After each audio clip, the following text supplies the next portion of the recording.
For centuries, the Arctic Ocean was a graveyard for ambition, a frozen, impassable barrier that forced global trade to take the long way around through the Suez or Panama canals. But the world is changing.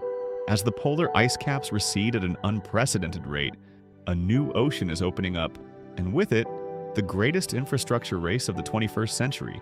Russia, China, and NATO nations are no longer just watching the ice melt.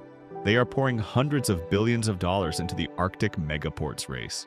We are seeing the birth of deep-water harbors built on shifting permafrost, nuclear-powered logistics hubs, and ports that must survive 100-foot ice pressure ridges. This isn't just about shipping, it's about who will control the most valuable trade route in human history.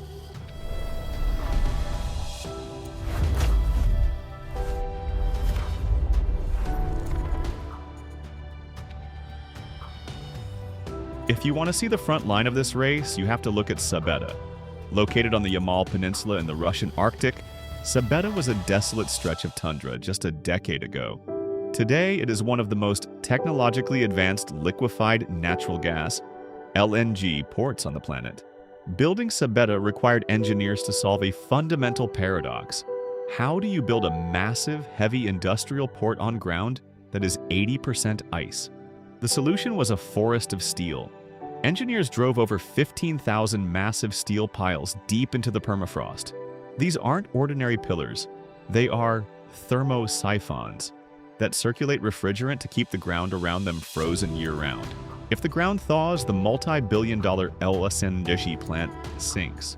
To handle the shipping, they dredged 70 million cubic meters of soil from the Ob Bay to create a deep water channel. But the real engineering marvel is the pier itself.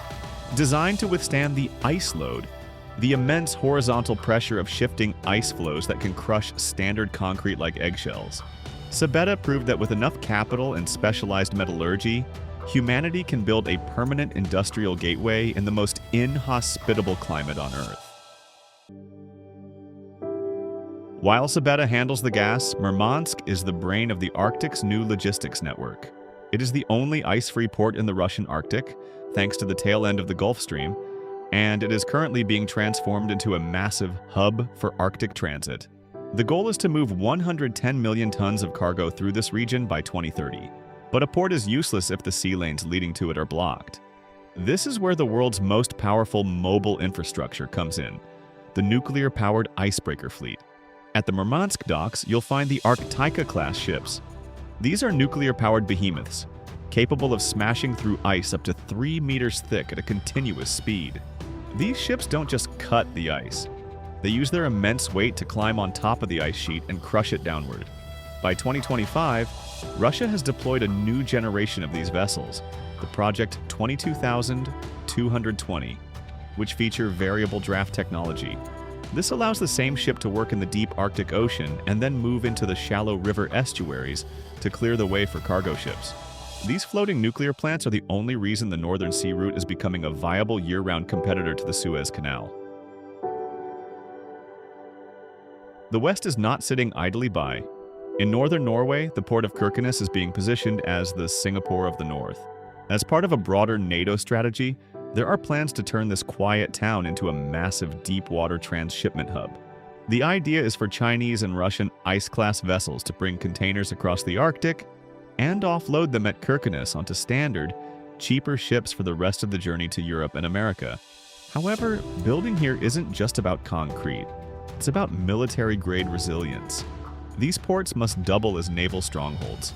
The engineering involves reinforced subterranean storage facilities carved directly into the Arctic granite and docking systems designed to operate during polar lows, intense hurricane-like storms that can drop 50 centimeters of snow in hours and reduce visibility to zero.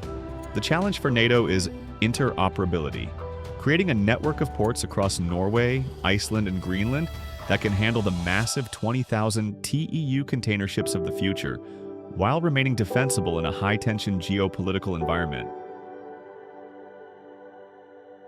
This mega-project race carries a heavy burden of controversy.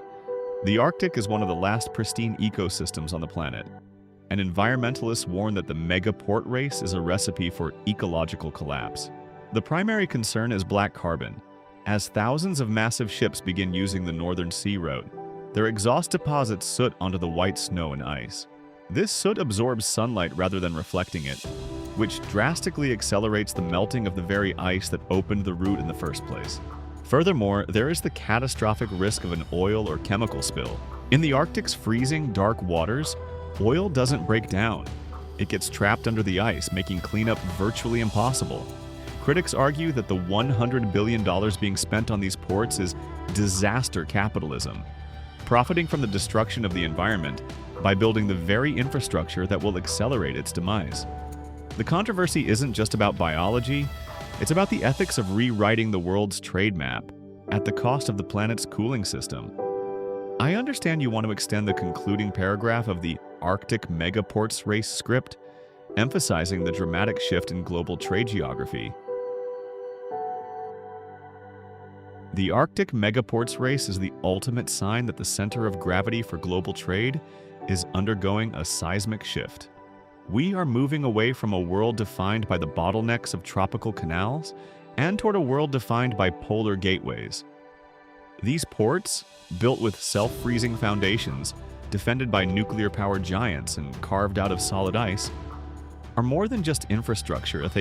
They are the anchors of a new geopolitical reality. They represent a future where the top of the world is no longer an impassable barrier, but a high-speed bridge. By 2025, the journey from East Asia to Northern Europe via the Arctic can take as little as 14 days compared to the 24 days required via the Suez Canal, a 40% reduction in transit time that is fundamentally rewriting the economics of logistics. Whether this new era brings unprecedented prosperity or accelerates environmental ruin, one thing is certain: the ice is receding, the race for the North is in full swing, and the map of the world will never be the same. The Arctic is the new frontier of global trade, but is the $100 billion price tag worth the environmental risk? Would you trust a nuclear-powered logistics hub to protect the planet's most fragile ecosystem? Let us know your thoughts in the comments. If you found this breakdown of Arctic engineering fascinating, don't forget to like this video and subscribe to Mega Projects Hub. We've got more deep dives into the world's most insane infrastructure coming your way soon.